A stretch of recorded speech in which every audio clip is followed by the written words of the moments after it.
Dirty Sports episode 679. We're live in 5, 4, 3. Welcome to the Dirty Sports Podcast. I am your host, Andy Ruther, coming to you live from Cincinnati, Ohio, with my co-host via Los Angeles, California, Joey No Chill Prano. Hello, Andy. Morning. Morning. How are you, dude? I'm fine. How are you? I'm good, man. I'm good. I'm excited for today's show, Joe. You are great. I'm excited that you're excited. I mean, I'm always excited, but You're always excited. You're always excited to do the Dirty Sports Podcast. Maybe not always. Okay. So I'm excited that you are truly excited. I will say sports, and in particular, of course, football, has been a very enjoyable release for me, given my year and these last few months. I'll tell you what, man, I've really enjoyed these NFL games. I think I don't know about you, and maybe it's, again, because I was dealing with so much, but just watching these games, I feel like there's been so many fun games that have gone down to the end in great quarterback play. And it's been really exciting for me to watch. I think this is an especially exciting weekend for you because they've spaced out all your teams. You had one of your teams on Thursday. You had your Seahawks on Thursday. Then you had your Bengals yesterday. And then tonight's where it gets dicey. You have your Rams and your Bucs. Who will you truly be rooting for in this game? And the Chargers, you had the Chargers yesterday too. You know, Joe, I don't know how you've like warped the dirt balls on this, where now I'm a fan of 5, 6 teams, and they've bought in. They've bought into this with you. It's a lie, is what you're pushing, is what I'm saying. I'm just you have heavy rooting interest in at least 5 football teams. Because these are a lot of the players I like. Yeah. Such a millennial thing. I like players. I don't like teams. But I don't really care. Like, I found myself, take yesterday's New Orleans Saints game. I found myself heavily vested in that one because there was so much curiosity with Taysom Hill's first start. Like, I had the volume on, and you got to pick one out of the 5, 6 games on. I had that game's volumes. I wanted to hear what the announcers had to say. Right. And you and I were texting about that game. We can start there, which is just fine with me. You know, he started slow. He gained some steam. He looked. I thought he looked really bad to start. I mean, obviously it's his first start, but I was watching in the first few minutes of the game. I was like, "Trust me, I know Jameis is bad. I am the leader of the Jameis is bad fan club. I know."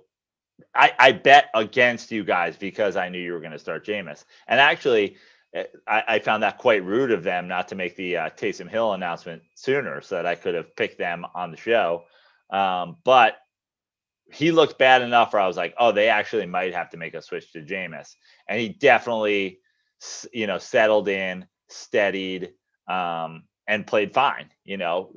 Played, I would almost say, shades of the Teddy Bridgewater relief appearances last year, where they really, they dialed everything back. They kept it to what he could and couldn't handle. And I thought Taysom Hill looked fine. Is he the Saints quarterback of the future? I would say I don't think so based on that performance alone. But it's all about winning games and, either getting back to Drew Brees or ramping up their offense to fit him if he's, going to be in there long term. Yeah, I think, and by long term, I mean this year, for the long term for this season. I think that's kind of where you see the difference, the Hill versus Jameis.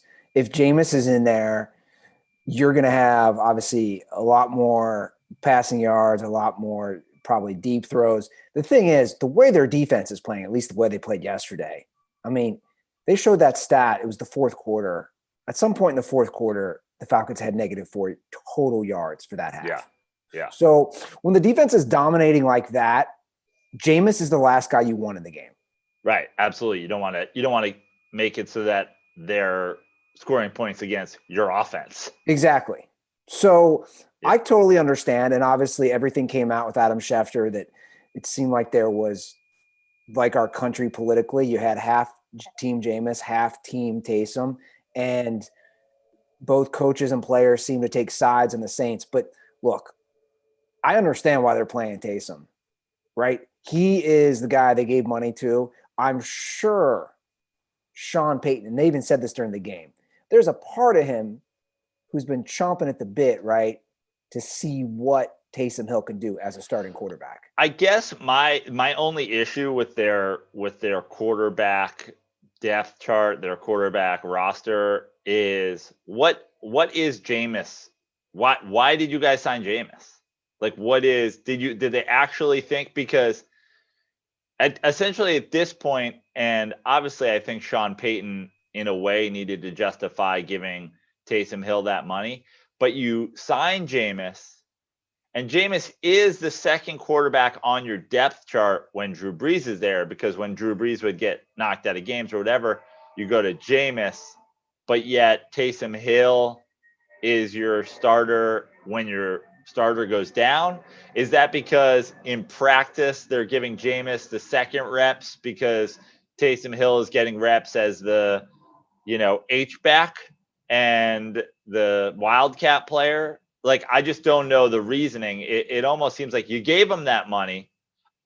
Everybody agrees the money that was given to Taysom Hill is too much for the role that he used to play. Sure. Like, you're in the game for 7 snaps and you are getting a bunch of money. Like, the only way it works is if you're saying, hey, this is our next guy, which they showed. Drew Brees goes down, Taysom Hill goes in. So then what is Jameis doing there? That is the great question. Well, he was such a bargain deal.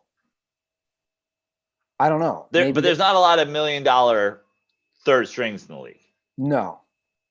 It's a good question. I guess that. Or maybe that they don't love the Taysom, like they didn't love the idea of Taysom Hill being a starter. They bring in Jameis to be the actual backup. And then Jameis just is trash in practice, which is highly likely because Jameis is trash. You know what Sean Payton is? You know how they'd always say, and I don't know, and I shouldn't laugh because I'm going to be canceled, but the term they always use with R. Kelly and with these pedophiles and just sexual deviants, the groomers. Yeah. Right? They're like, he's grooming girls. Sean Payton is like grooming quarterbacks. That's kind of what I get. He had obviously Drew Brees. Then he has Teddy Bridgewater. He's been grooming Taysom Hill for a while. Now he's grooming Jameis Winston. Like, Sean Payton is the quarterback groomer of the NFL, unlike any other coach. I don't know. But we got to talk about one thing in regards to Jameis, because I don't know if you saw this yesterday, but I reached out to the greatest quarterback historian on social media. I saw. And I'm just wondering, has there been any other Hall of Fame quarterbacks who have been benched in favor of starting a running back / tight end at quarterback over them when it was their job on the depth chart before that? Has any quarterback been removed as the starter, replaced with a running back / tight end, and then that quarterback that was replaced still goes on to be a Hall of Famer? Great question, Joe Burrow. I saw you've asked our resident Jameis Winston expert on social media. Well, look, Jameis 1 of 1 is still out there. And I think my favorite part of Jameis 1 of 1 week, it started off great. Jameis Winston's going to get a chance to be the Saints starter. We all knew, if you follow Jameis 1 of 1, we all knew this was the plan the whole time. They're going to find a way to get rid of Drew Brees so that they could start the clearly more talented quarterback in Jameis Winston. And then it is announced that Jameis Winston will not be starting, that a running back / tight end will be taking his place. And then the spin, the spinning SpongeBob meme, the spinning lobster. Then it was, Sean Payton made some promise to Taysom Hill, and Sean Payton, who, popular, well-known cheater on his wife, had to keep his word. He didn't have to keep his marriage vows, but he had to keep his word to Taysom Hill to start him. So he did. But then the spin that Jameis One of One was putting it on all the podcasts that he does after we made him famous was that Jameis Winston will actually throw more passes. This is some sort of gift start, quote unquote, for Taysom Hill, even though Jameis will be the quarterback that's actually running the passing offense. Of course, Jameis does not appear in the game, does not throw a single pass. And so what's the Jameis One of One spin now? I don't know. I blocked him again. I enjoyed your exchange yesterday. I was secretly reading in the basement lair with the games on. And then I did go to his account as well to see his spin on Taysom Hill's game, which for some reason he posted Taysom's adjusted stats minus his one deep pass to Emmanuel Sanders. And I'm like, wait, did you just take away a 42-yard completion? Yeah. Wow. You can't just take away. Yes, you can. Era adjusted passings. In the 50s, when Otto Graham was throwing, no one threw the ball over 35 yards in the air. Therefore, those stats need to be removed from the stat line so that we know that era adjusted passing and how he would rank against Sid Luckman. Yeah, I don't know. I think what I hate most about the other podcasts who have swooped in and stolen our Jameis Winston, our Jameis One of One mocking, and you like basically taken our content. You know, there's many podcasts out there that have stolen from the Dirty Sports Podcast, some more famous than others, you know. But the guys who are out there who have decided to like take the people that we made famous, grow mustaches, and try to do a show like ours is if you're going to steal our content, at least hold the guy under fire for his comments. He said Jameis is going to throw more passes this week, and you just go like, this guy's so great. He fucking won't say it. Maybe ask him what happened to Jameis playing. Like, the guy is the biggest clown on the internet. We made him famous because he wrote a book about Jameis Winston and may or may not be the actual GM of the Tampa Bay Bucks. And we're the only people still that are like, you're a fucking dipshit asshole. Well, before we pivot into discussing whatever, it's an apples to orange comparison. Like I would say our show, we give legitimate, heartfelt takes. So I don't think it's even a fair comparison to compare shows when literally you and I love doing this. Obviously we do. I'm just saying, if you're going to mine our show for content, at least give us the credit of saying, hey, we're going to have this guy on as a goof. We also are going to ask him what everybody wants to know is like, Jameis isn't starting. Jameis didn't throw these passes. It wasn't a secret, real full-time starter in this. Like, put the guy in the front. Otherwise, you're just mining our show and turning it into fake comedy bits. Like, God, get out of here. It's all right, Joe. Let anyone else do their thing. This is my take. Let them interview Jameis 101. You and I have said repeatedly, you know, we would never bring him on the show until we knew what he looked like and who he was, and we're going to kind of stand by that. Well, we do, but yeah, it's the Tampa Bucks GM can't do our show. But I want to say this, you know, if that defense continues to play how it is, and they kept saying this on the broadcast, very undervalued this year, very underappreciated by most, you know, common NFL fans. But let's not forget what that defense did to the Bucks just a few weeks ago. Like, yeah, we got to put the Saints right up there at the top, in my opinion, at the NFC with everybody. And let's transition into the Packers game. But now do you believe that to be the case even with Taysom Hill as their starter? No, I think you need a healthy Drew Brees back in there. Right. Okay. Yeah. But I think, you know, in my opinion, I saw a lot more holes, and I know it's different because, you know, the Saints were playing at home yesterday and the Packers were playing on the road, but I saw a lot of holes in that Packers defense yesterday, a lot more, I should say, in that loss to Indy, which obviously was a hard-fought, tough game. But I don't know. Like, where do you? I said about that. I thought that game would show us a lot. I think that what that game showed us for sure is that Indianapolis has a great defense. In the first half, they didn't play like a great defense. In the second half, they did. I think what it shows is that whatever issues we may have at the quarterback position for the Colts, or the running back, I think their running situation is obviously up in the air a little bit with like they're not getting the same production as they did the last couple of years. But when that defense is playing great, I mean, it's a whole different ball game, including the fact that was a whole different ball game from first half to second half.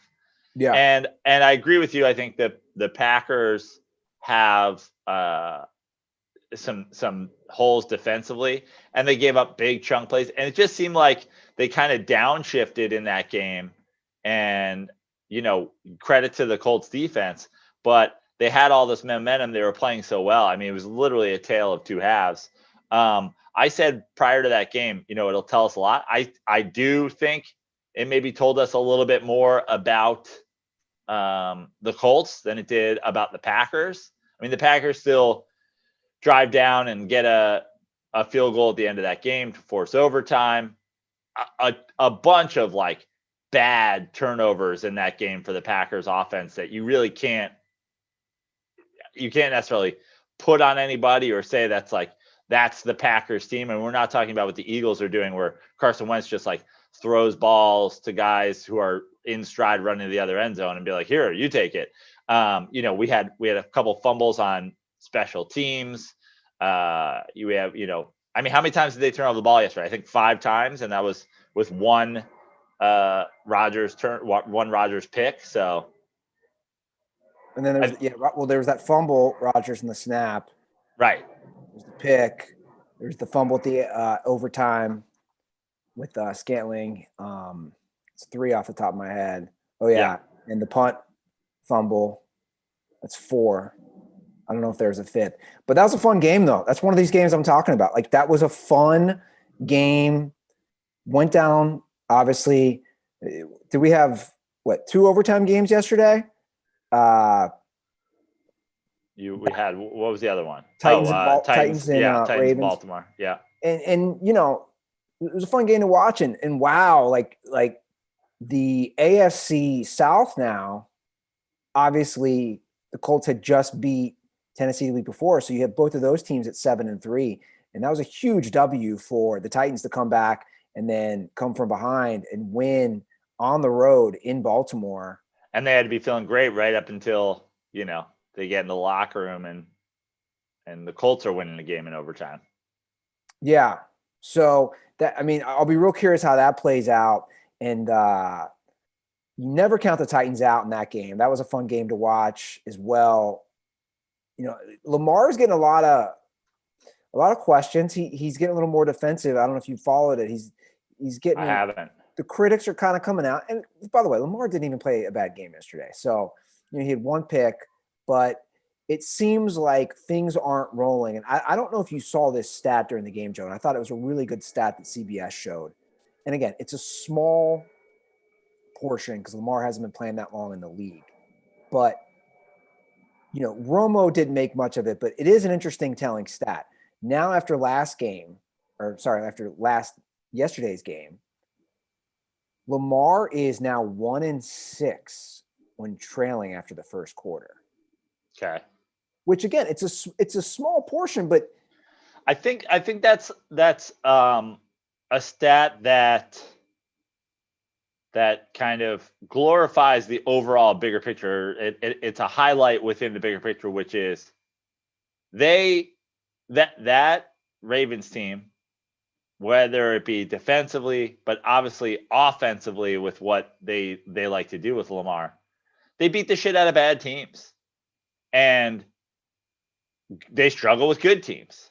I hate to say it's a novelty offense. I hate to say it's like a trick offense, but it does kind of feel like some of those college teams where, I mean, you think about all the college teams we've had in the last couple of years, like those Big 12 teams where it's like all this high-powered offense, but they get the shit beat out of them when they have to go into some sort of playoff round and play like a good team.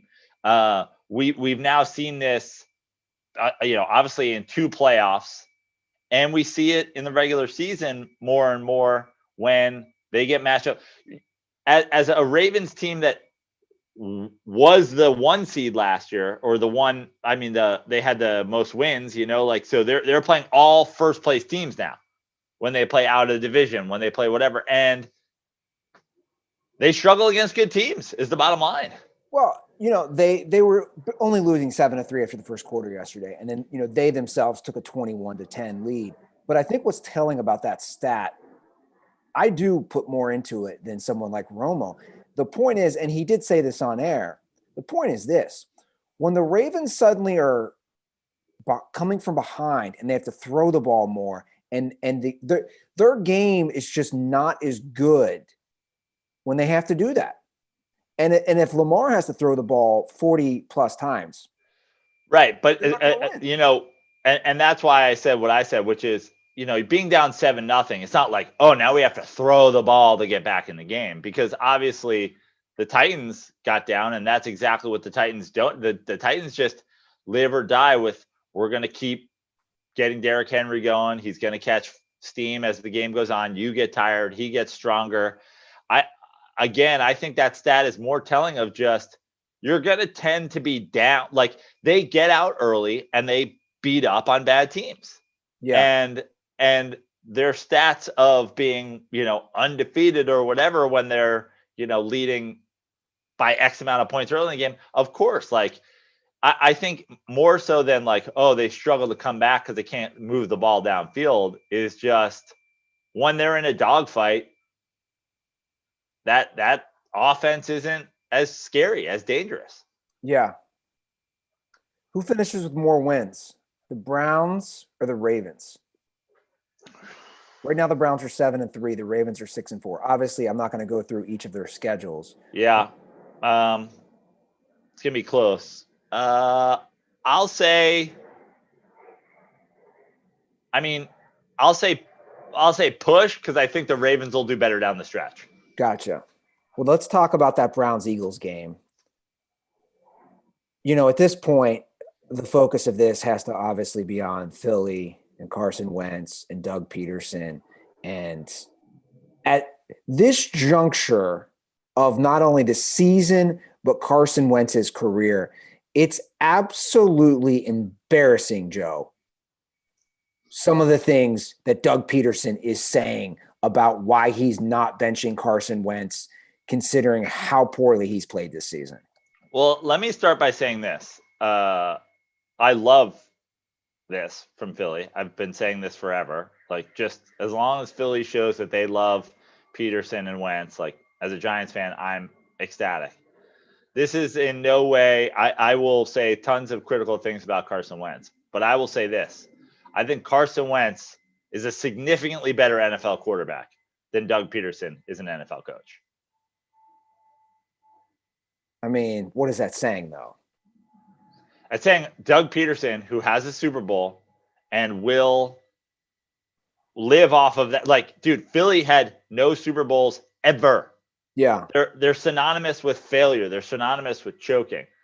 That Super Bowl that they won will get Doug Peterson a long leash.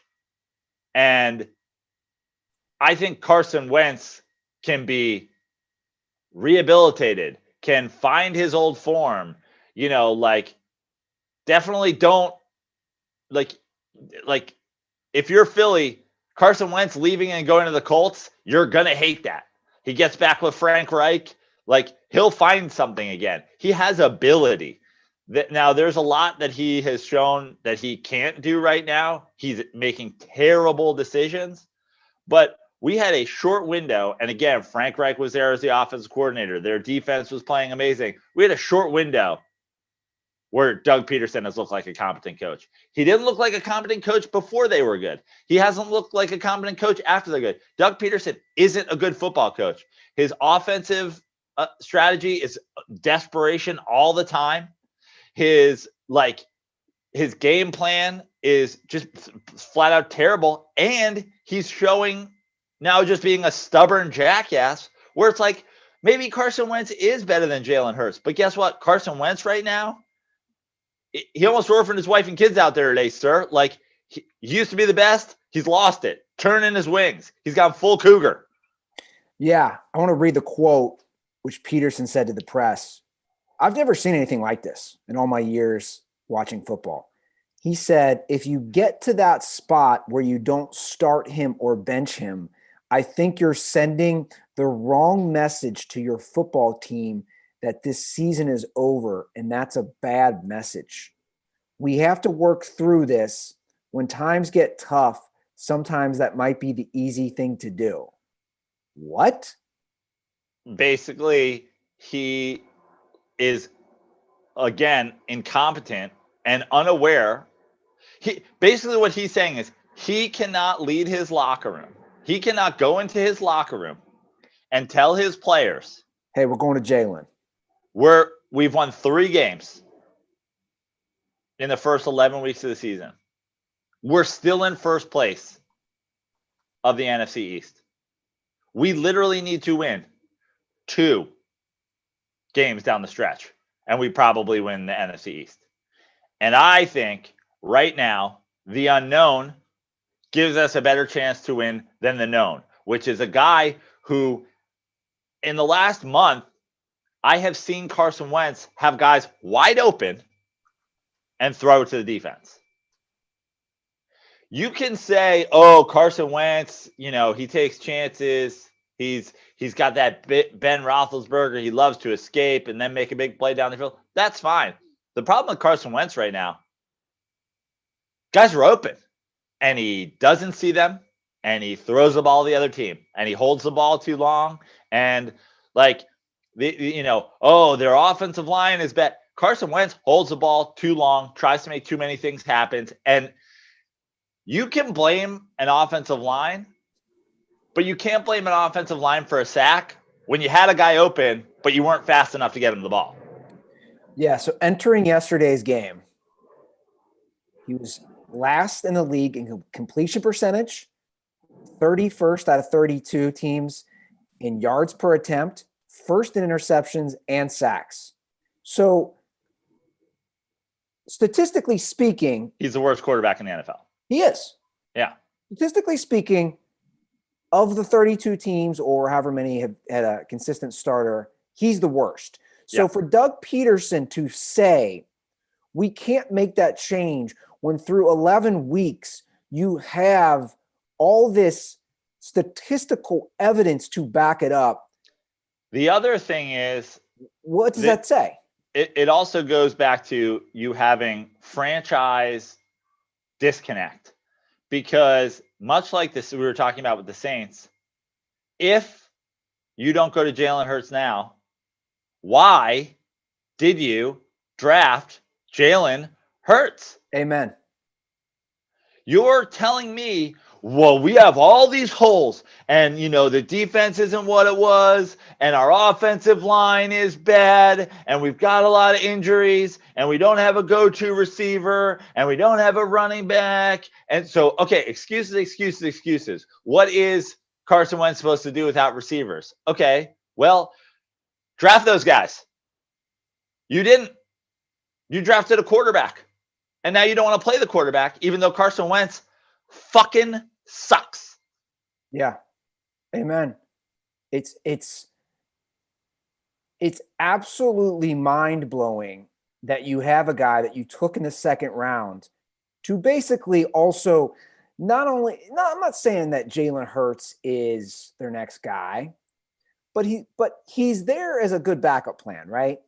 I mean, this is the Flacco Lamar Jackson 2 years ago situation. It's a good point. It's a really good point. They were terrible. They went to Lamar Jackson. They got hot. The next year they're like, I mean, Joe Flacco is getting a ton of money. Now, I know Joe Flacco is older. I know that the idea was we're drafting his replacement, and you weren't necessarily drafting Carson Wentz's replacement. But why did you draft? The idea, let me just say this. The flip side of the coin is worse. We spent a second-round pick on a guy we want to put in for 2 snaps every game to run the Wildcat? That's your strategy? Yeah. That's think about the teams that have drafted kickers and punters high that have gotten roasted. Those guys are on the field more than 2 snaps a game. Sure. You spent a second-round pick on a long snapper? No, you spent a second-round pick on a backup quarterback. Well, your starter sucks. Put your backup in. Is it one of those things where they just spent all that money and, you're at the casino, Joe, and you're just losing and you're putting more money in, and you can't just take the L and tap out? Let me just say this again. As a Giants fan, it's the greatest thing that ever happened. As a Giants fan, I support the Philadelphia Eagles' decision to stay with Doug Peterson and Carson Wentz. I hope they re-sign both of them for the end of the decade. I hope that they rename the team the Philadelphia Wentz Petersons. Wentz Peterson 2024, Wentz Peterson 2028. Wentz Peterson should be the ticket forever. Please keep those guys. I love it. Yes. I'm sure you want that. Well, we have to jump from one quarterback situation to another debacle right here in Cincinnati. I have so much to say about this Joe Burrow situation. So much. It's because you're a Bengals fan. Well, it's because I was born and raised here, and I have sat through 30 years of futility by owner Mike Brown. And obviously you're going to have a lot to say, because when you see something like this happen to Joe Burrow, it is not only bad for the Bengals, it is bad for fans. It is bad for the entire National Football League. And I don't think people understand that enough, from not only a entertainment value, from an economic value. There have been some great articles and some awful articles, in my opinion, that have highlighted this whole debacle with the Bengals and their failures to protect Joe Burrow. There was a great one in Yahoo Sports today from Charles Robinson, who's an NFL columnist. And basically, his point, which I totally agree with, was as a league, you have to protect these guys, right? Like, you have to protect the Burrows and the Justin Herberts and any of these young guys, because they are the face of not just their team, the league. And for the NFL, and there's only so much they can do, and that's kind of what he says, but to, in a way, have these owners, these bungling owners like a Mike Brown, to not set up the right situation, it's terrible for the league, Joe. Yeah, I mean, I guess the flip side of that argument would be, and I know you tweeted it, that like, the Bengals could have moved AJ Green and given Joe Burrow protection. Is that no, like Joe Burrow getting sacked a lot as the first overall pick by the worst team isn't surprising, doesn't, get a lot of headlines. Like, it's not like, the front page of ESPN is writing, Bengals continue to bungle, can't protect Burrow. That's a headline that's deep at the bottom of the NFL page on ESPN. What does get the front page is Joe Burrow throws for 300 yards and 4 TDs in rookie debut. Sure. And obviously, smart football minds know that if you want your quarterback to succeed, if you want your quarterback to even put up gaudy stats, building a team the right way is how you do it. But not everybody's a smart football mind. And a lot of, obviously, people who are in charge of the Bengals aren't, because they're like, let's surround him with receivers. Let's give him, and it's like, Yeah, but Okay. the AJ Green thing is it's just such an prime example of the futility. You're talking about a guy who was great for his first 6, 7 years. Then he had multiple injuries year after year after year. You're talking about a guy they paid $18 million. $18 million for he's old by wide receiver standards. He's in his 10th year. He's old. His 11th year. He's old. You paid him $18 million after injury. You didn't trade him. That's another thing people forget. The Bengals had an opportunity last year while he was injured to trade both AJ Green and Andy Dalton. They didn't trade either. So they got zero value for either. And you knew you were going to be drafting a number one overall quarterback, a quarterback who had statistically put up the best season in college football history. And they did the right thing at receiver for him in drafting a talented wide receiver to play with him right out of the gate, to have that, I guess we're going to use a Bengals example, like a Palmer to Ocho Cinco relationship, or, a Payton to Marvin Harrison. Like, that has worked. That's all the more reason why you didn't need to have AJ Green around. It's like, we're going in a different direction. Thank you for your service. We're going to do the greatest thing that we could possibly do for somebody who we appreciated as a Bengal, and that is let you free of Cincinnati. So yeah, it was mismanagement for sure. But at the same time, the Bengals have a terrible ownership situation, but I feel like half the teams in the league make a decision that's like that. Oh, we'll keep a marquee receiver for our rookie quarterback to have. We're going to have a high-powered offense. We might lose a lot of games, but we're going to put up a lot of points. And what you never factor into that is if you don't protect him, he's going to get hurt. Exactly. Look right down the road, not far from here. A quick hour-and-a-half drive to Indianapolis. Look at their situation.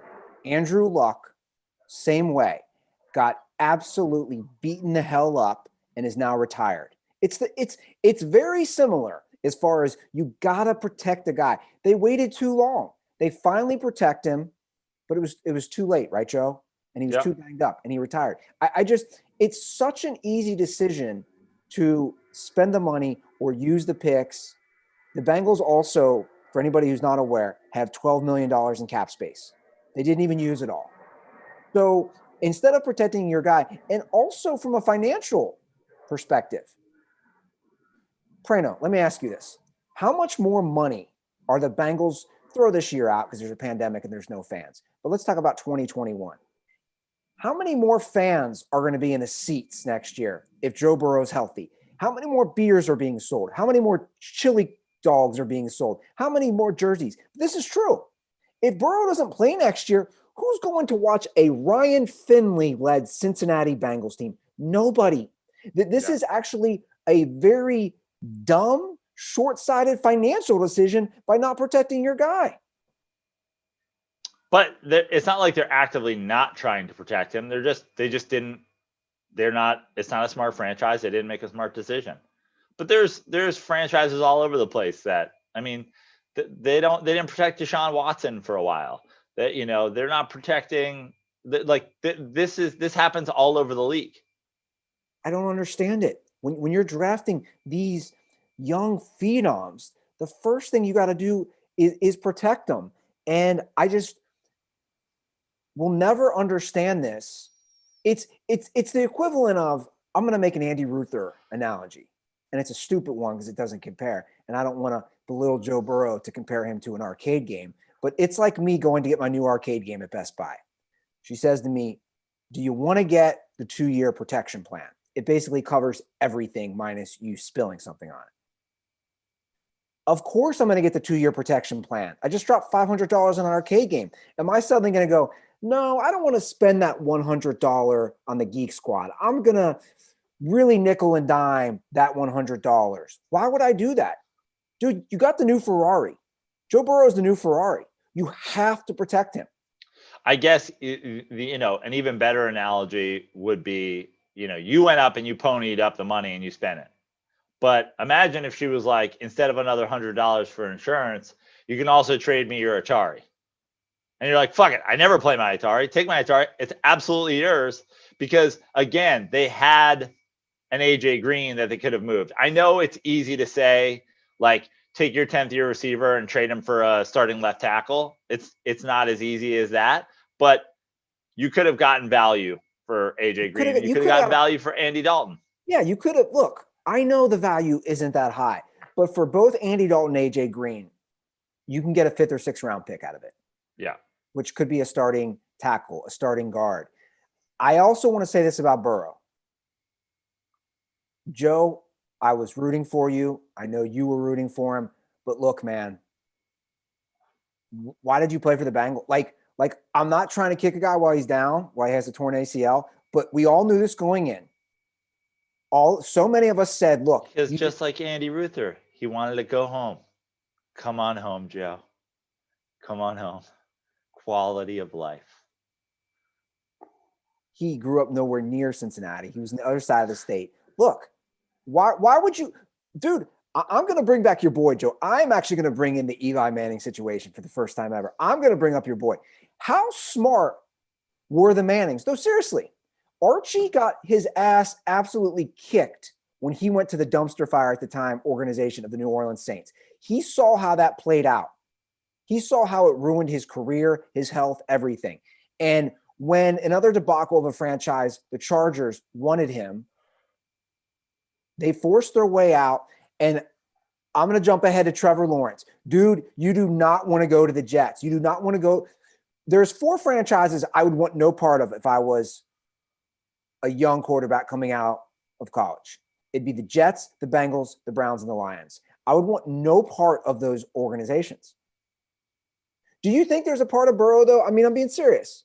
Do you think there's but how far could you take that list? Do you want to be on the Jaguars? Yeah, ahead of those, by the Jaguars? Ahead of those other teams, I do. But why?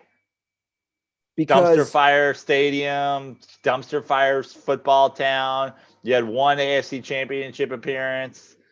Every single guy that's gone there that's been a top draft pick has since been moved to somewhere else. They keep, it's a different mania every week.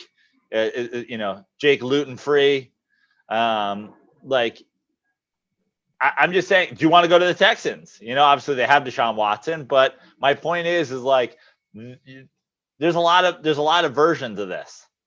I agree, but I don't think, especially when it comes to the big 3, and they're all in the Midwest. I'll even exempt the Jets from this. When it comes to the Lions, the Browns, and the Bengals, they have such a bad history of losing. Yeah, this is like a spinoff of the Wizard of Oz gone horror film. Lions and Browns and Bengals. Yeah. Oh my! I mean, look, and don't forget though. It's easier said than done. Eli Manning obviously made a great decision. 2-time Super Bowl MVP. Played for a fantastic organization. But he got hammered. He got hammered for it.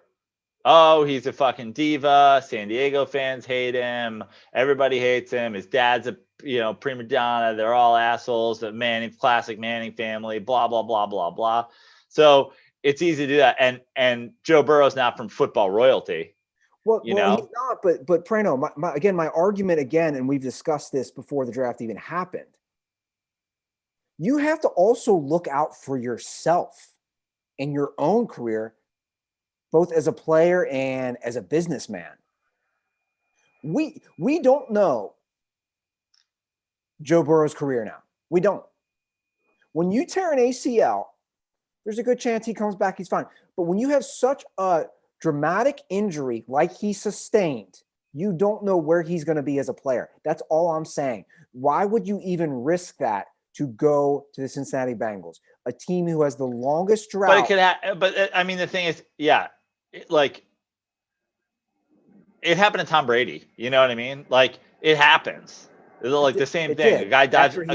How many Super Bowls? Right, but I'm saying guys dive at your legs. It happens. The Bengals do deserve some criticism for a lot of things, and I think deservedly so for not doing enough to protect the guy that they were, is the face of their franchise.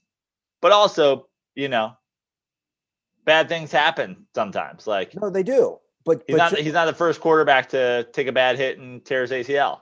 He's not. But there is a history of futility in Cincinnati, and that's all I'm saying. Bad things do happen, and Tom Brady, getting his knee shredded, it happens. But why does it seem to happen time and time again to the Bengals? Number 1 pick, Kajana Carter. Number 1 pick, Carson Palmer. Number 1 pick, Joe Burrow. I just named 3 overall number 1 picks who have shredded their knees. You probably can't say that about any other organization. I know you can't. 3 number 1 overall picks who shredded their knees, because time and time again, they make awful decisions to surround their star players with. And this is where I want to bring it back to what I said earlier. I stand by it. There needs to be term limits in the NFL on ownership. This is not good for the league, Burrow going down. It's not good. Joe, do you know who the 2 longest playoff drought for wins are in the NFL? Do you know which teams? Well, the Bengals. Bengals. And the Lions? The Lions. So the Bengals haven't won a playoff game in 29 years. The Lions 28. You know what those teams have in common? Terrible ownership. True. Great. Guess what that ownership. Great real estate values in the Midwest. Also true. You know what else is true? Both those teams have had they've been in the same ownership family. The Brown family for the Bengals and the Ford family for the Lions. The same ownership family for 60 plus years. So I don't know if I'm the NFL and I've seen star players go down, or I've seen Calvin Johnson retire, I've seen Barry Sanders retire. At what point does the NFL go, this is not good for the league when our best players are not only retiring in their prime, but shredding knees? I'm just saying.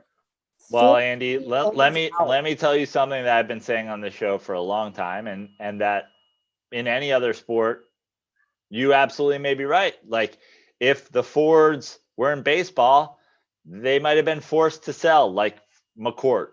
If the Bengals were in basketball, they might have been forced to sell, like Donald Sterling was forced to sell the Clippers. The NFL, this is a spoiler for a lot of people who maybe are new to the Dirty Sports podcast and Joe Prano as a person, does not give a single fuck about a single fucking player. But hold on. 0 people in ownership, the commissioner, the league does not care about its players at all. I totally agree. This is where we 100% agree. But you know what they do? Not Aaron Rodgers, not Tom Brady, not Calvin Johnson, not Barry Sanders, not Jerry Rice. It's all about the shield. The league is the brand.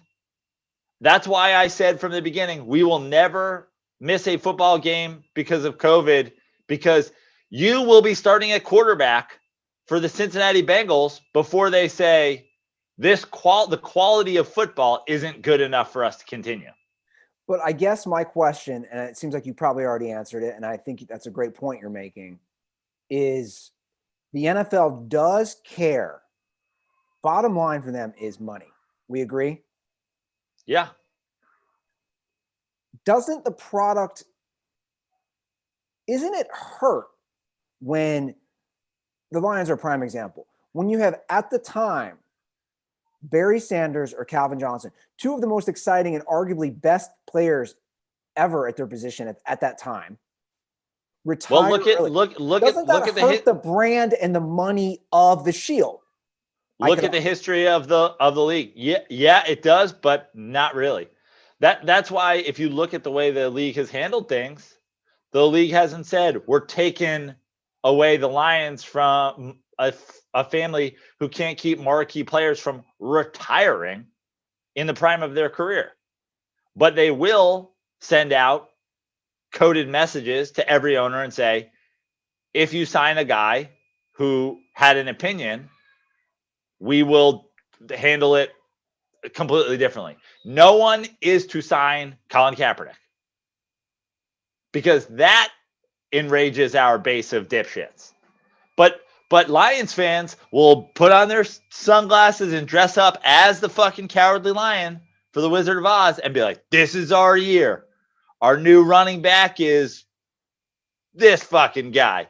We've replaced Megatron with Marvin Williams and are all in Lions pride. And you're like, okay, Marvin fine. Jones. I love Marvin. Whatever. He was an NBA Doesn't player. matter. Yeah. Marvin's room. I don't care. Marvin the Martian. It wasn't Megatron. And you know what, Joe? You're right, though. I agree again. I think fans are such dipshits. I see it here. I've seen it forever in Cincinnati. My brother and I always talk about, we laugh about it. These people who are like, this is our year. We got Burrow, or this is our rebuilding process. And I'm in the background saying, you're a moron. As long as Mike Brown owns the team, you will never win a playoff game. I'll tell you, Joe Burrow going down is definitely bad for the league. It's definitely bad for the Bengals. The only people that are probably somewhat excited about it is whoever the Bengals are playing next week. The New York Football Giants. Give me Ryan Finley. Let's go. Unbelievable. It sucks, man. I hated, I don't know. Obviously, I'm frustrated. I'm frustrated again as a football fan. I don't want to see any of these guys go down like that. I don't want to see Justin Herbert. Look how great a year he's having. I don't want to see him go down. I don't want to see. Oh, Andy, why'd you even say that? I mean, now with the Ruther curse, I'm just hoping Justin Herbert survives the rest of the year. Honestly, I think they should sit him right now. Don't even put him out there. Well, he's on his way to win the Rookie of the Year now. Yeah, I think he was on his way anyway. He played fantastic yesterday. His stats are out of control. He's looked awesome. Yeah, he's looked absolutely amazing. I mean, they played the Jets. But still, sure. As bad as the Jets are, the throws he made, some of the throws he made in that game, it doesn't really matter who you're playing. Yeah. No, I totally agree. All right, let's go through some of these games quickly. Steelers, Jags, not much to say there. Steelers blew them out. It was close early, but yeah, that didn't last. Very big surprise game for me yesterday. There was a few. The Patriots-Texans game was a huge surprise. Yeah. I got to say, I think that we had the Patriots kind of breathe life into their season the last couple of weeks. Everybody's back on board. And I just think that goes through, like, that's it. They're done. Put a fork in the Patriots. It's over. Yeah. And the Cam Newton experiment didn't work. If you had to grade that on an A through F, where would you give the Cam Newton experiment? I would give it a C-. I was just but also I think, I'll repeat something I've said on the show many times about the situation. I'm not a Cam Newton fan. I'm a Cam Newton truther. And you don't sign him if you're going to play him that way. Sign him and play him the way you played him the first couple of weeks. It seemed like a good strategy. We're gonna get the last of what Cam Newton has, and you didn't. Now you're out there making Cam a passer, and every time he throws one good pass in a game, the internet explodes. Cam just threw a dime. It's like, guys, you're an NFL quarterback. You're supposed to throw 6 to 8 times a game. Yeah. Well, Joe, did you take my advice and put a few bucks on the Denver Broncos? Remember what I said last episode? Yeah, I do remember what you said, and no, I did not. I said, man, 4-0. And they gave a revealing stat. The last QB to start his first 4 games and win them all was Ben Roethlisberger. So it's been a long time. And Tua gets benched. Your boy Fitz comes up short. He came in, he revitalized the offense, but threw a pick at the end. And the Dolphins take a tough L on the road in Denver. They're going to go back to Tua for next week. What do you make of the benching and also subsequent saying, hey, he was playing bad. We wanted, to mix it up with Fitz. We're going to go back to Tua next week. I think that obviously the Dolphins strategy in drafting Tua and in playing Tua was to find a quarterback of the future. And that's fine. Tua can be a quarterback of the future.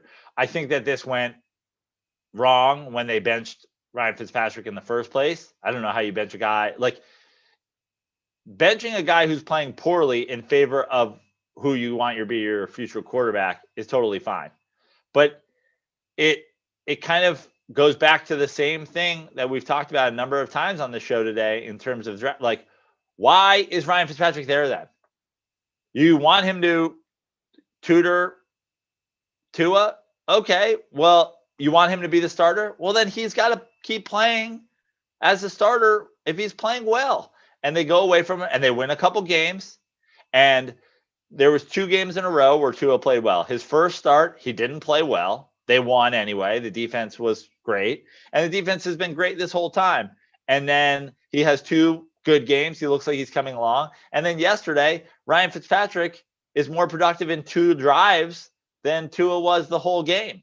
I don't think Tua is as good at playing quarterback in the NFL right now as Ryan Fitzpatrick. So I guess if the move is trying to bring along this kid for the future of the franchise, fine, go back to Tua.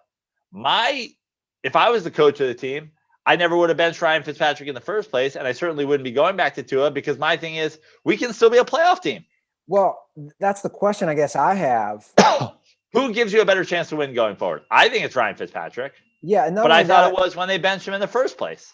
The locker room, they're 6-4 now, and I pull up the standings right now. The Dolphins are 9th, so they're just out of the playoff spot. The Ravens are also 6-4. The Raiders are 6-4, so they're still right there mathematically. I guess the question would be, what's that mindset in the Miami Dolphins locker room, right? What are they thinking as a team? What's that like? I don't know. I guess that's the thing. Look, if I'm sitting across the desk from the head coach of the Miami Dolphins, and he looks me in the eye, if I'm the owner, or if I'm the GM, or if I'm Joe Prano, and we're behind a closed door, and he goes, "Hey, the bottom line is, if we make the playoffs this year, how many games are we realistically winning?" I'd rather bring Tua along and miss the playoffs than make the playoffs and lose in the first round. And if you can tell me that, then fine, play Tua. But if your goal is to win as many football games as possible and to win as many playoff games as possible, I just don't think you should have benched Ryan Fitzpatrick in the first place. So from here on out, whatever you do in terms of your quarterback, I already think you've made the wrong move. So going back to Tua now, fine. Go back. I'm already off your train of thought. So Go back to Tua. Go to fucking, Jay Cutler. I don't know. Do whatever you want. Sure. How great was that Sunday night game last night? It's fantastic. I love the Raiders. I love the Raiders. I kind of knew they were going to lose that game when all was said and done. But if you're the Chiefs, it's almost like the last team you want to see. Should the Raiders make the playoffs? You don't want to play the Raiders. They give them hell every time they play them. Yeah. And Derek Carr looked great. Man. Yeah. Here's the thing, Mahomes.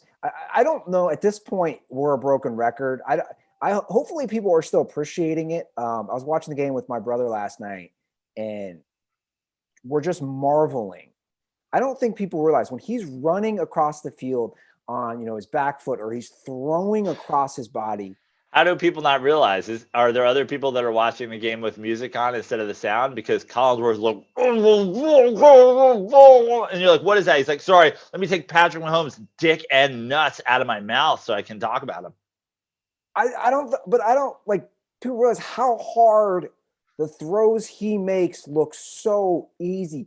Week after week, time and time again. I mean, this guy is just so but let's give Derek Carr a look. Derek Carr made a couple of those throws himself in that game. And Carr looked great. Carr's played great. And I saw somebody tweet, there's already been 2 Derek Carr throws in this game where if Patrick Mahomes makes them, we're hearing he played baseball as a kid. So sometimes when you go in the hole at shortstop, you just got to fling it from your hip. And I have news for you. Every single quarterback in the NFL played baseball as a kid. Everyone. All of them. Every single one. All of them. Every backup. Every third stringer. Everyone. Jameis Winston played baseball at Florida State. Yeah, that's right. But Patrick Mahomes played high school baseball. It's like, what? Tom Brady was a drafted catcher. Look, Carr's having a great year too. I don't want to gloss over that. He's really had a resurgence with Gruden is this year 2? Yeah. 2 or 3? Or 2? I'm not sure. I don't know. Regardless, I think they're really meshing well together. They put together, I mean, honestly, their receiving core love Waller. Is like, Jacobs, Waller, great. Renfro. I like what the Raiders are building. Honestly, you got to give credit to Gruden. I mean, killed for the Khalil Mack thing. We killed him. I don't know exactly what those picks turned into, and imagine the Raiders team with a Khalil Mack still, but that is how you do it. You have to do, we talked about the Bengals before, not being able to let go of one of the faces of the franchise in AJ Green and turning it around the right way. You got to give credit to Gruden. I mean, this team is totally different than it was before he took over. No, I think you're right. And that is a good point. We did kill him. And I think at this point, that trade, I don't know exactly what they got in return. You could probably call it at the very minimum a push at this juncture, right? Obviously, Mac's been great for Chicago, but you're right. I mean, that whole franchise, in my opinion, like we're watching it change. And obviously, I think the move to Las Vegas and the excitement that comes with that, God, I just can't wait till they have fans there, man. That stadium looks so cool. I really want the Las Vegas Raiders script hat that Gruden wears on the sideline. Oh, it's great. I almost pulled the trigger on. The only problem is I have so many fucking hats. I don't think I can buy another hat. How many hats do you think you have? 30? I mean, it's what's funny. 80? You have 80 hats. I think safely. You could have a hat room in a house. I have the entire top of my closet is hats. But and that's with, like, I have some, I mean, I've had to part with some, not only, over the years, I've probably parted with 200 hats. This is the remaining 80. You're like a girl who can't give up shoe shopping, but with hats. Yeah. But I'm telling you, like, at this point now, it's like only if I need it. And like, I'm borderline there with that Vegas Raiders hat. I still want a Vegas Raiders Dennis Green style windbreaker, or not a Dennis Green. Who's the Art Shell? I want the Art Shell windbreaker. But if I don't find that soon, I might have to buy that Script Raiders hat. Bro, you wearing that windbreaker and that Script hat with a bunch of yo fools. I'm just getting a mental image in my head of a picture. I want that. Yeah. In the middle of the new black hole in Las Vegas. Next year we got to go to a Raiders game. Oh yeah.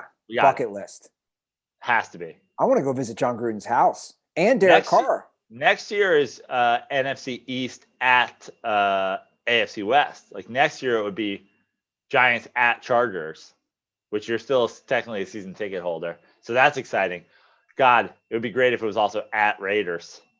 Back-to-back weeks. Get that COVID vaccine and we're ready to go. Road trip. I can't wait to go to a Vegas Raiders game. Dude, it's awesome. You drive by that stadium, I'm telling you. I love that they did the outside turf inside too. Like that, like Arizona did that. That Arizona stadium has been open, 12 years now? Something like that, yeah. And since then, the Raiders are the only other team that's like built a dome that does that. Now, obviously, I understand like you build a new stadium in, a cold weather place. You can't just like roll it out in Detroit and like, we'll just let it snow on it. But I'm picturing Detroit. The field is outside. They roll it in. There's like crack pipes, heroin syringes. They're like, whoa, this is totally backfired. Like, like Little Caesars pizza boxes are like, this was a bad idea. I love it. What is it? $5 hot and ready. That shit still blows my mind. You know what, Prano? The Detroit style pizza is such a thing now in the Midwest, and I love it.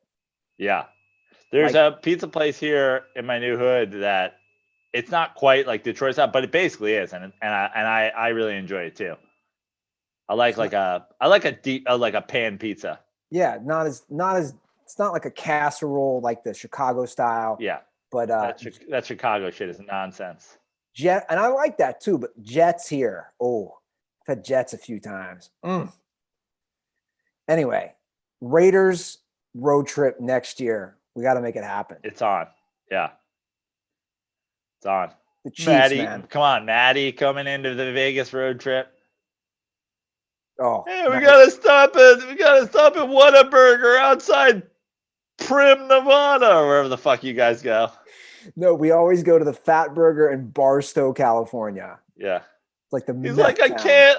I'm not coming to the game after all. I'm all in on an $8 pot.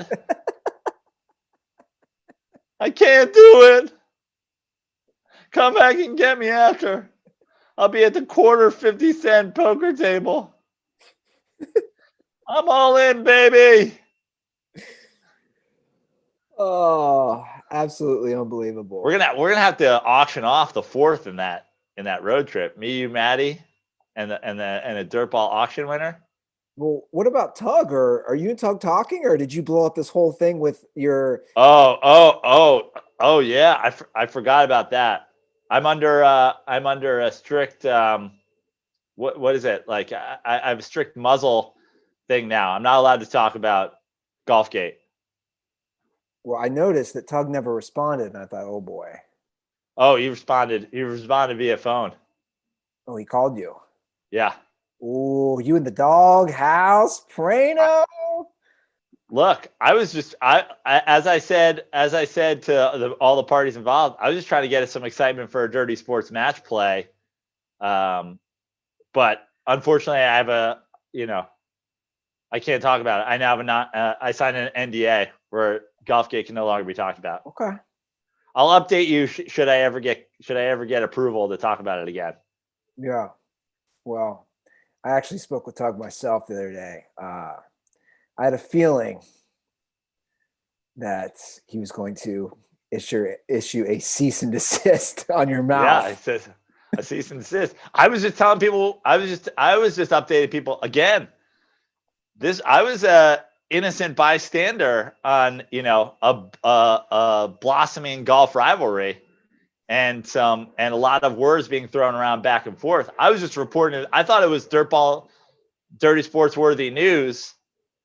And I guess I should have let both parties speak for themselves. You know what's crazy? Reading the tweets from the Dirtballs. Man, they're quick to take sides, huh? Yeah. Jesus. And everybody normally keeps it between the lines. Like it's a real, it's a casual thing. And then, of course, there's always an outsider like Dylan Mata's like, I'm going to poison Tug's water. Fuck Tug. And you're like, geez, take it easy. Yeah, I know. It's crazy. You know I unblocked Mata, right?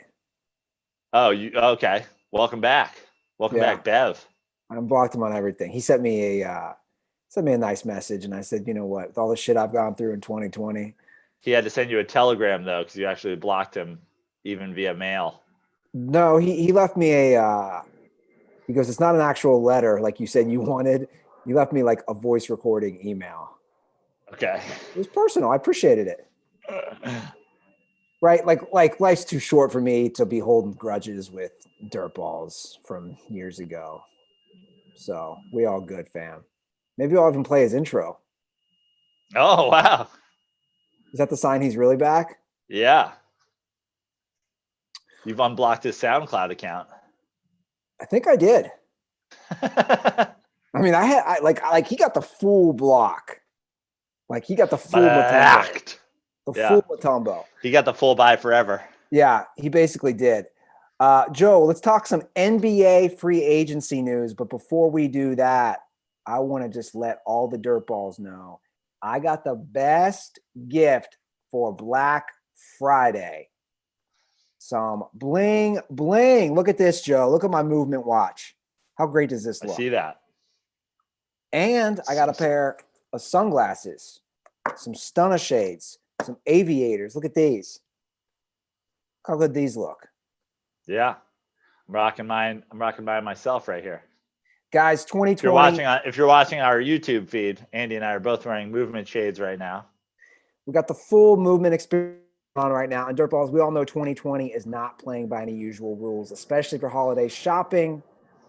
That's why Movement is going to make it a lot easier. Their Black Friday sale is live right now. So get ahead of your shopping with their biggest sales of all time.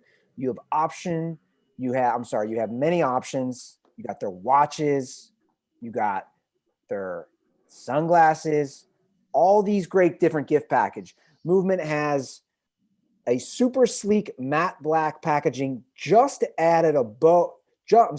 Just add a bow. So if you want to get this for a gift, you're good to go. Their products are one size fits all, and their gift guides help you find the gifts that fits their style. Their shipping is fast, and they offer free returns all the way into next year. And that's perfect. Check out Movement's biggest sale of the year with fast free shipping and free returns by going to movement.com/dirty. That's MVMT.com/dirty. Guys, this watch right here, you're probably looking at it thinking, or if you're not looking at it, Joe can see it. You're probably thinking this is $400 or $500. No, it's not even close to that. So just go to movement.com/dirty and get a great deal. Okay, Joe, NBA free agency. It's crazy because we're not used to this happening in the middle of the NFL season. Right. But I have a link here with what CBS Sports is deemed their top 100 free agents. And we can go through some of these, some players who've made the signings, and go through some of the signings we like, we don't like. I think the biggest splash we're going to say so far has been the Gordon Hayward signing. Yeah. What are you laughing about? Michael Jordan and the Hornets and the LaMelo Ball / Gordon Hayward pairing, and honestly, I don't even is this what the fuck? Yeah. I guess I'm just happy the Knicks didn't do it. I'm happy the Knicks didn't decide. The Knicks have actually done what Knicks fans everywhere at this point. Our thing is just don't make a terrible signing. But this is like a relatively weak free agent class. Yeah. And yet guys are like Gordon Hayward got $120 million. Michael Jordan gave Gordon Hayward a 4-year deal. Crazy. That is worth $23 million more dollars than Michael Jordan made in his entire NBA career. Repeat that again. I love that. Gordon Hayward is going to get $23 million more dollars, 23, how fitting, than Michael Jordan made in his entire NBA career. In the next 4 years with the Charlotte Hornets, Bobcats, whatever the team formerly known as the Charlotte Bobcats. It's unbelievable. What is Gordon Hayward's value at this point? I guess we'll find out if he ever plays a full season again. I'll tell you what his value isn't. It's not $120 million. I mean, look, good for him. Get paid. Get all the monies you want, bro. Yeah. Get paid. The Eagles are looking at Carson Wentz's deal and being like, we approve of this. We approve of this message. I would never do that. Yeah, I just can't believe. I mean, that's a straight. What are you building in? So you're right, and good for him. I mean, good for Gordon Hayward. I guess he's going to get some hair gel. Yeah. So he can look like one of the Peaky Blinders as he sits the bench in Charlotte. Were there some other signings that you really liked? What do you make of Montrez to the Lakers? I was going to go there. I love the Lakers. I mean, I'm not a Lakers fan. Obviously, I'm a LeBron stan, and I don't have a rooting interest in the NBA at this point, other than the Knicks need to, sink deep enough that all the rats scatter. But the I essentially what I'm left with for rooting is I'm rooting for LeBron to get more championships, and the Lakers have done all the right things, from Schroeder to Montrez to Gasol. I think they're killing it. Do you think they've significantly upgraded? Yes, I do. I think Montrez is a better player than the guys they lost, similar to like a JaVale McGee and whatever. Dwight Howard. Dwight Howard. I mean, going from JaVale and Dwight Howard to Marc Gasol, who I know is not what he used to be, but honestly, neither was Dwight Howard when he came to the Lakers. And Montrezl Harrell, I think it's like a no-brainer.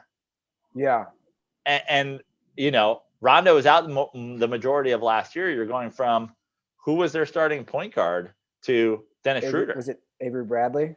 I get what I mean. You even say he was their point guard? Yeah, I don't know. I mean, look, it looks nice. A lot of people said there was questions with Harrell, how he performed in the playoffs. Played in the bubble? Yeah, a lot of people were questioning that he can't defend. He was in the bubble. Okay, great. I'm not really super worried about that, honestly. He rebounds, he scores. I have always loved Montrez. He lost his grandmother literally like in the bubble or like right before he went to the bubble. I don't think that can be like swept under the rug.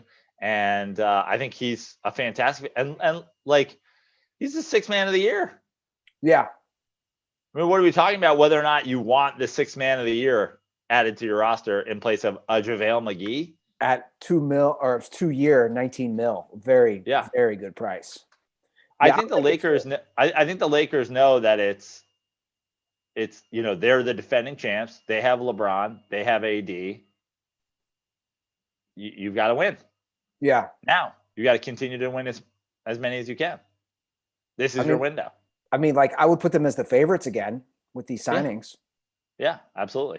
Especially with the Warriors lose Clay, and end up keeping that pick because who are your contenders in the West? I mean, I think the Clippers have fallen off significantly, and I also think that. Well, first of all, I'm not a Doc Rivers fan, but I don't think they upgraded a coach, even though I don't think that they had a good coach. Yeah, they lose Montrez. How have they improved? And they didn't make the Western Conference Finals last year. I mean, you're looking at Portland looking right now. The Clippers didn't. They re-signed. They haven't really made many. Well, I think I'm missing some. What did they do? Nothing of significance. Yeah. They lose Landry Shamet.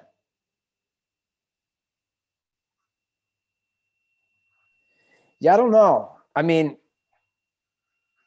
Denver. Now, Jeremy Grant left Denver. He played very well for them in the bubble. Yeah. So who are your contenders besides the Lakers in the West? I mean, I think that you've got to say with how Denver played that they're contenders. I think that you've got to think if Porzingis comes back and the Mavericks continue to improve and Luka continues to improve, that with Carlisle and, with good ownership and whatever, that they're in the mix. Portland.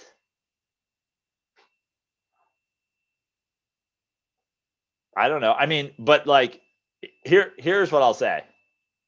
If I'm playing roulette and you're giving me a stack of chips and I can scatter them onto contenders, I'll throw a little dabble on Portland, a little dabble on Denver, the long shots they hit big. But like, I'm putting the majority of my chunk on the Lakers. Yeah. I'm putting more on Denver over Portland. Yeah. I mean, I said Denver first. Sure. Yeah. I mean, Houston's done. Sure. Golden State without Clay is not a contender. Sure. Yeah, I agree. Obviously, the East is a different story. I mean, I don't know. You know, we still have an unknown situation with like a James Harden move. You got to think Miami is going to improve, and they were already good. Boston, re-ups with Tatum.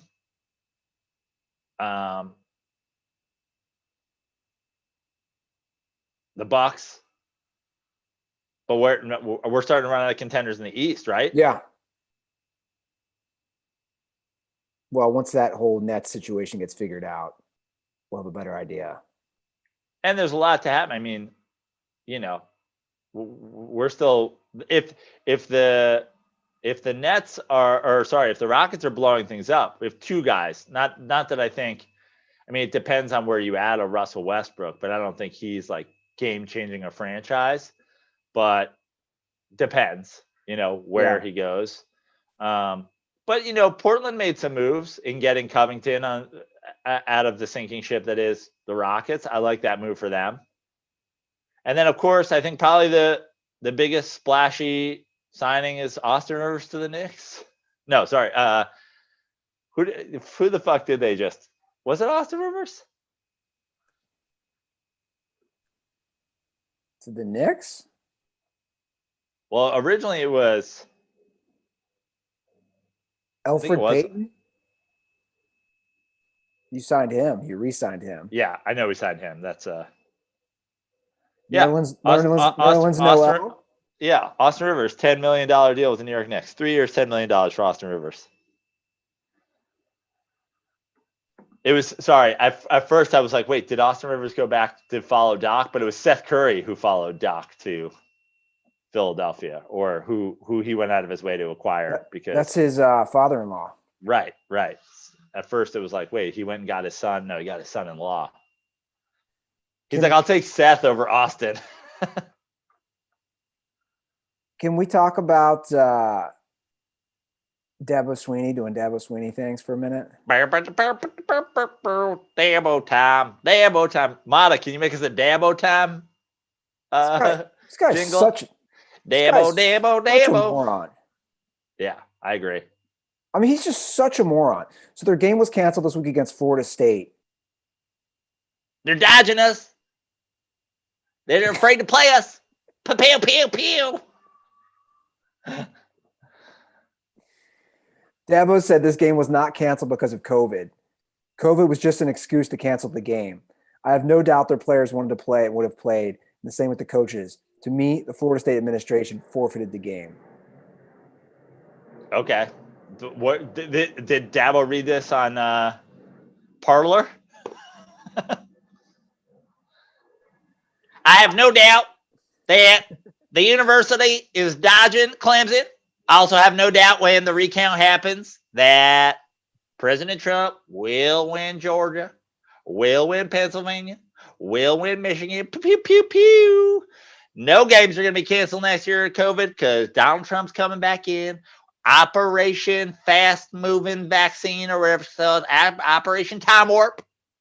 We're getting the vaccine, and we're getting the championship back. Trevor Lawrence is going to stay because he hates the Jets. Jets have COVID. He ain't going there. Pew, pew, pew, pew. We're going to win it all. Fucking dipshit. This guy's such a fucking moron. It's got to be tough to be a rational Clemson fan because your team is so good, and this guy is just such an idiot. Such an idiot.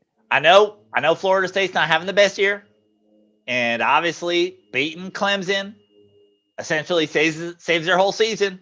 But they didn't want to save their season. They wanted to forfeit it against us. That's the Seminoles for you. Especially when cover up. It's cover up. It's the administration, same way they covered up the Jameis thing, and now covered up. They're using the COVID. Now, our team has had 55 guys have COVID this year, so I'm not saying COVID's not a real thing, except I am saying it's not a real thing because I still let those guys stand on the sidelines and take their masks off. But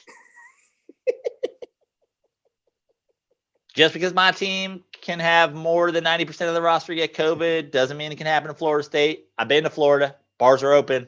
No one's wearing a mask. How would they get COVID? Wait, hold on. Stop. Reverse that.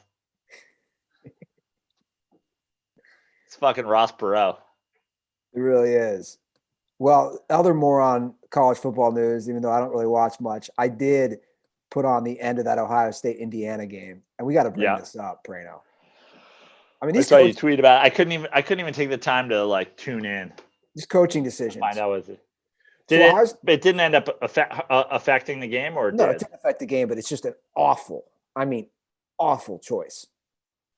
2 top 10 teams. Ohio State's 3, Indiana's 9. Ohio State's up 42-35. So it's just everybody's scoring, right? Right. Indiana's quarterback had thrown for over 400 yards. Nobody had thrown for 400 yards. I forget, they showed the stat, like 30 plus years or something wild on Ohio State. So they can't stop their offense. Right. 4th and 1 at the 7-yard line. 4:45 left to go in the game. Joe, what do you do? 4th and 1, 7-yard line. You kick a field goal. I mean, I like the idea of not making a 2-point game, a 2-score game seems so fucking obvious and dumb. Like, I'm not even really going to justify that with an answer. They go for it. They don't get it. Now, Indiana doesn't score. But again, like you just said, why are you not going up 10 points, a 2-score game? There's only 5 minutes. They might not get the ball back twice. It seems like this is going to be an ongoing thing. Yeah, that there's this desperation. And I'll say the Cowboys-Vikings game had a situation like this, and the internet, but people are jumping on board this trend that like the popular opinion is getting swayed by like these things that the Cowboys kick a field goal. I think it was late in the first half, 6 seconds left in the first half, 5 seconds left in the first half, that they kick a field goal, and instead of going for it, could have put the Cowboys up 20-7 if they get in and score there. Instead, they take a field goal. Guess how many points they win that game by, Andy? 4. 3 points, right? Wasn't it 31-28?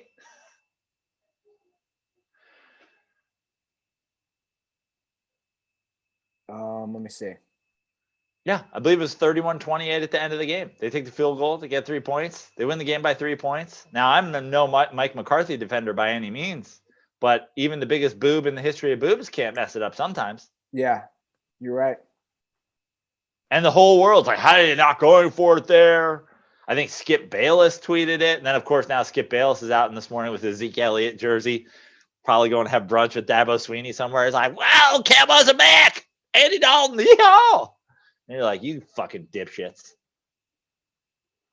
It's like, honestly, it's more times than not, you just have to take the points.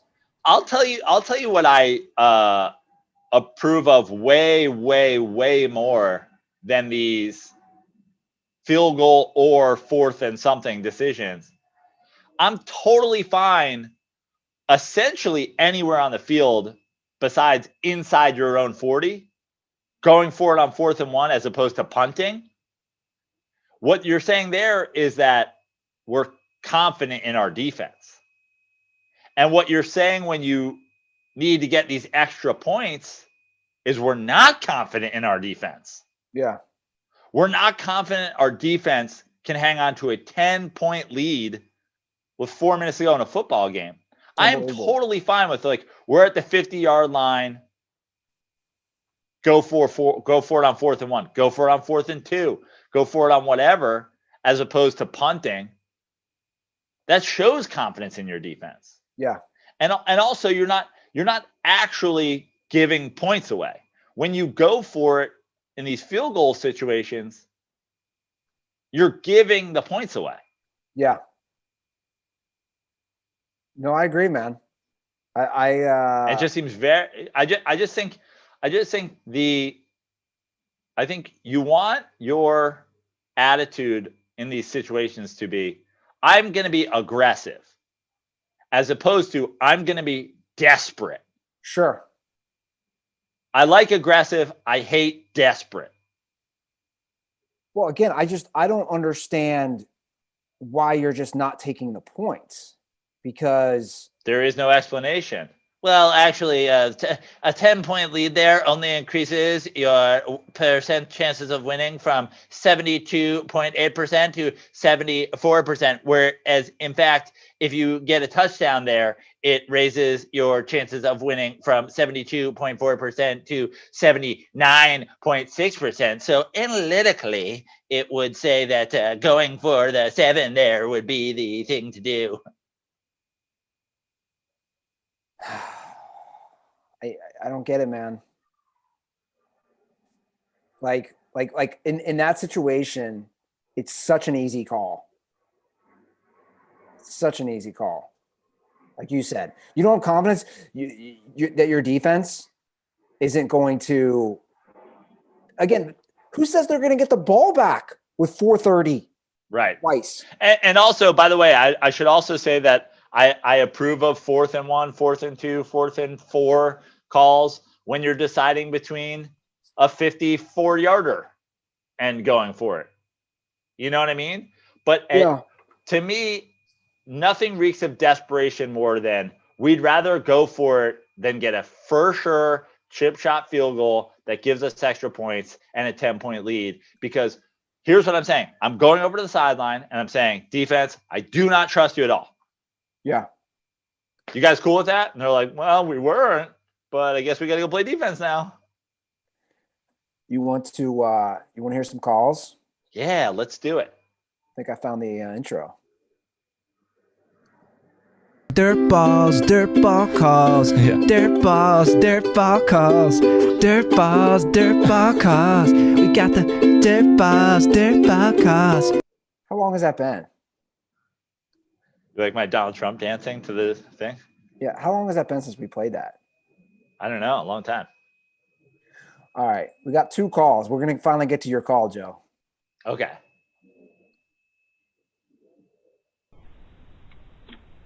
Hi, Joe and Andy. I was really upset at Joe for talking so poorly about Subway and their delicious sandwiches. And my wife and I did a cross-country road trip eating Subway sandwiches, and it was awesome. It was a great breakfast. Their breakfast wraps are really good. If you wanted to make fun of a fast food restaurant, why don't you go pick on Arby's or something? And then I recently heard the episode where Joe said the Mandalorian is garbage, and he has completely redeemed himself. And God bless you, Joe Prano. You are a genius. Stay dirty. Do you want to talk first or me? Well, I guess I'll talk first. I'm glad I've gotten a lot of positive feedback on my Mandalorian takes. Seems like a lot of people are frustrated with the direction of the show.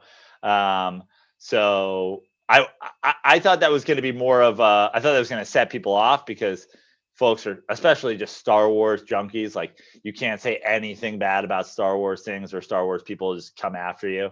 So excited to hear a lot of people agree with that. I got to say, to be fair, I've never had a Subway breakfast wrap. It's terrible. I don't even know where I would start, but this, look at me. I can't even talk. Bro. It's just the prepackaged nitrate filled lunch meat on yoga mat bread. And by the way, I like Arby's. So I was going to say Arby's is so much better. I love a good beef and cheddar. I love 2 for $6 with the onion bread, with the onion bun. Yeah. I mean, we don't have, Andy, that the LA thing was like all the old style, like Arby's things. And I think all of them are like gone now. A lot of the Arby's in LA have like disappeared on me just since I moved here. So I haven't had Arby's in forever. I mean, look, but I'll take a beef and cheddar over every single thing Subway has ever served ever. I agree. So obviously I just drove across the country. So you're forced to do fast food a lot more than you want. And we did Arby's once. Never did we want to go near a Subway. Dude, look, I know it's opinion. Also, if you're going, to me, the other thing is also if you're going like cold cut sandwiches, like Subway's not even, first of all, every state east of the Mississippi has a deli, right? Obviously Yeah. out here, we don't have a ton of delis in the West Coast, and God knows why. It's my dream in life. If I ever get some money, I'm open Prano's Proper Deli in Los Angeles and then retire a billionaire. But like Jimmy John's, Jersey Mike's, I'd rather eat like out of the Jersey Mike's trash than eat a Subway sandwich. Yeah, it's really kind of appalling that you would do a cross country trip, and you know what the breakfast is? You know when you get because I had it once. You know when they throw the eggs in the microwave? Yeah, I can't eat microwave eggs just generally. Oh. I mean, you know this about me. Like we used to get breakfast sandwiches at the Cafe Collage, which is a nice little cafe in Venice, and they have a good, ham, egg, and cheese, turkey, egg, and cheese croissant situation. And whenever you'd go with me, you'd always be like, "You don't want an egg?" I'd be like, "Just get me the ham and cheese," because I don't do microwave eggs. Yeah, I ain't fucks with it. And concerning the Mandalorian, I'll say this much: I think the last 2 episodes have been really good. Are you all caught up? Yeah, I'm all caught up. Oh, he's not. Look, man, I thought it was a rough start. You don't think the last 2 have been good?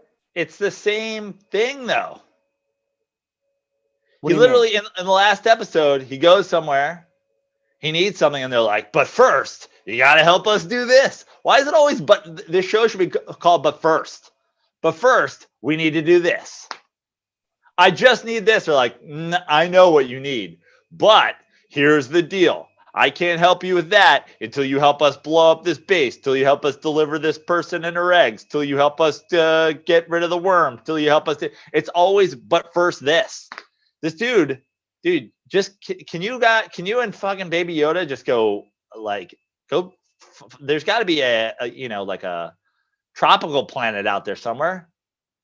Pull up the mask, drink a fucking, tiki drink, and protect Baby Yoda. Why? It's always, but first we got to do this. So I looked at the timeline because I was curious. So technically, this is taking 9 years after Return of the Jedi. Okay. That's where their Empire's trying to regroup with their new thing, and there's a power vacuum and all that stuff. In case anybody cared. Okay. I went full nerd this morning while taking my morning shit. All right, Joe, got one more call. Let's get to it. Where is it? Here it is. What's going on, boys? Kyle Aronofsky calling back once again from beautiful Toms River, New Jersey, home of the 1998 Little League World Series champions. Last episode, you guys talked on the Steelers, and I know Joe is not a believer in them, and really neither am I yet. But I think it was last season you were talking about Mike Tomlin and how he's an overrated head coach. I was wondering, does this season, say they go 14-2 or 13-3 and get to a conference championship or maybe the Super Bowl, does that kind of prove you guys wrong at all? Or does he have to win a Super Bowl? Or do you think that the team is so talented that his role is kind of diminished because of that? Which I don't know. I think that would be a bit of a stretch. But I was on the same boat about Tomlin, and this year it's kind of made me have second thoughts about that. So I'd like to hear your thoughts about that. And condoms are for when it gets cold, when you're still used to the warm temperatures. That's worse than the frigid winters. All right. So let me start off by saying that, Kyle, I think you need to do with your pork roll reviews. I think you need 4 days on, 3 days off, because the pace and the depth of his voice so much slower and lower than we're used to from Kyle. I'm worried about heart disease. Take a couple days off, dude. You can't eat a pork roll every single day. You don't sound well. Yeah, I don't know how that is for his health, like I had said before. I think I've been more critical of Tomlin than you have. You have. And I will say that, the Steelers being 11-0 now is certainly impressive. And there's absolutely 10-0. Sorry. There's certainly no way for that not to for you not to give credit to Mike Tomlin in that case. Like, there's a lot of talented teams that don't play well. and there's a lot of, less talented teams that do play well. And I think that to be a head coach in the NFL, it's getting the most out of your players, and you can't get more than winning every single game. So I absolutely give Mike Tomlin credit for the coaching job he's done this year. And I will repeat what I've said, because this tends to happen on our show a lot. When I use the word overrated, people tend to think that means I'm saying somebody is not good, which is not the case.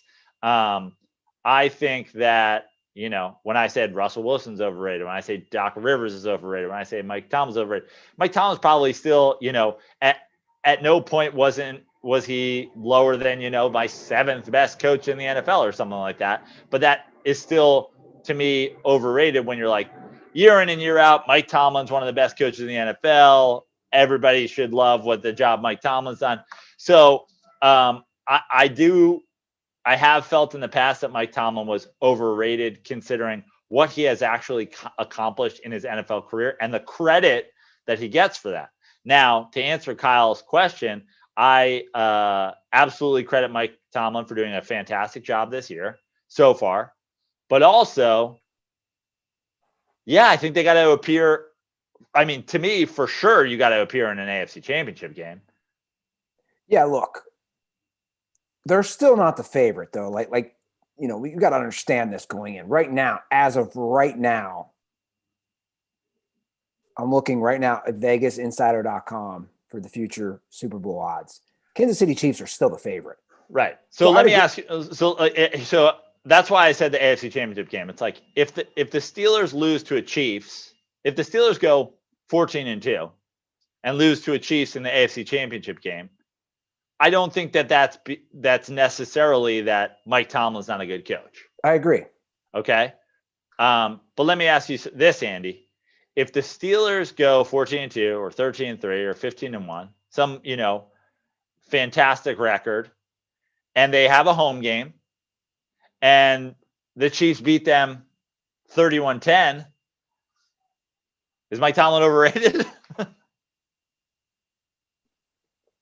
I guess my point is, if Andy Reid, who has certainly proven himself as an offensive genius, but for years couldn't win if Andy Reid goes on the road and waxes a Mike Tomlin team in a AFC Championship game, you got to say that there's a big gap between an Andy Reid and a Mike Tomlin, right? Well, I just think 2020, I don't like the on the road. What does the on the road mean? You're not going in front of 65,000 Steelers fans. You're playing in a stadium. Okay. So take that out of it. My point is, listen, if Mike Tomlin's absolutely done a great job this year, and if they don't go to the Super Bowl because they lose a 28-27 game to the Chiefs in the AFC Championship game, dude, the Chiefs are super talented. And that, to me, it's not, Mike Tomlin has somehow let them down. Now, if they don't make the AFC Championship game, or if the Chiefs smack the shit out of them in an AFC Championship game, then what has Mike Tomlin proved? That he can win a bunch of regular season games? We're not there yet. He's 8-7 overall, and a lot of that damage was done in his first few years of those 8 wins. In the playoffs. Yeah. Yeah. Look, this is where I'd put him, personally. These are the coaches I would rank ahead of Tomlin, off the top of my head. Belichick, Pete Carroll,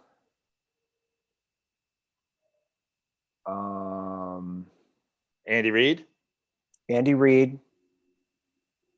Harbaugh. So we're at 4 right there. You going McVay? I'm not ready to say McVay's better. I like McVay a lot. I like Shanahan. I like some of these young guys. But well, I think Kyle's call brings up a great point. And it's a great question for two guys who have been critical of Mike Tomlin. I've been especially critical of Mike Tomlin. Will this year have an effect on what you think of Mike Tomlin. And I absolutely think it does.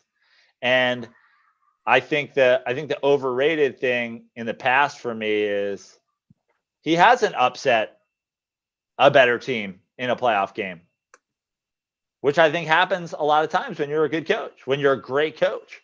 You outcoach somebody who has a better team. He's never upset? I mean, what has he? I don't know. I'm looking right now. It's Wikipedia.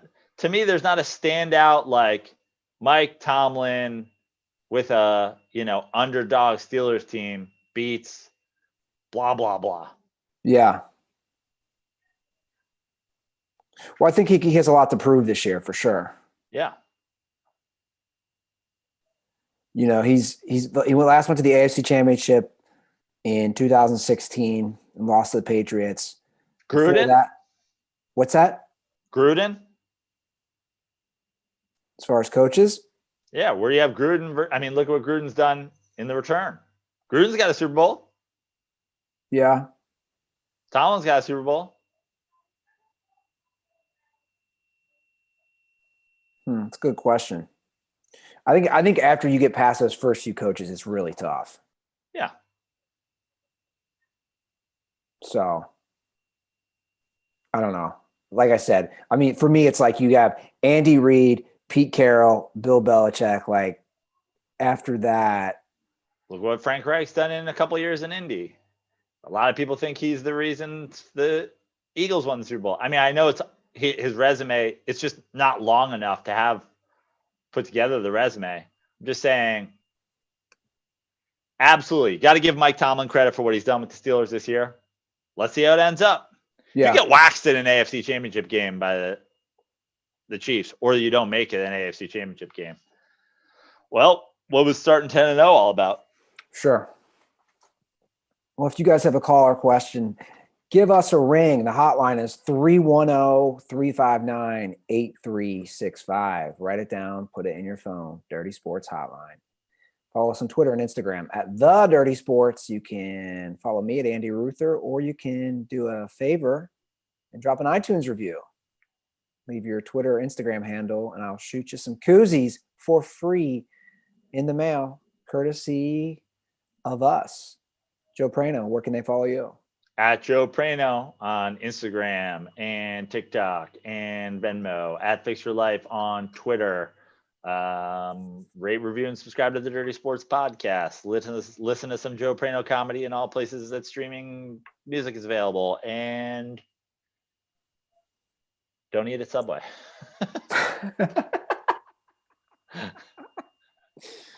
Drink Miller Lite and let me know about it. I appreciate that, and I approve that message. All right, Dirtballs, stay safe during all these crazy outbreaks. I know it's going to be a long week for a lot of people, but stay safe, and hopefully we can cheer you up with some podcasts.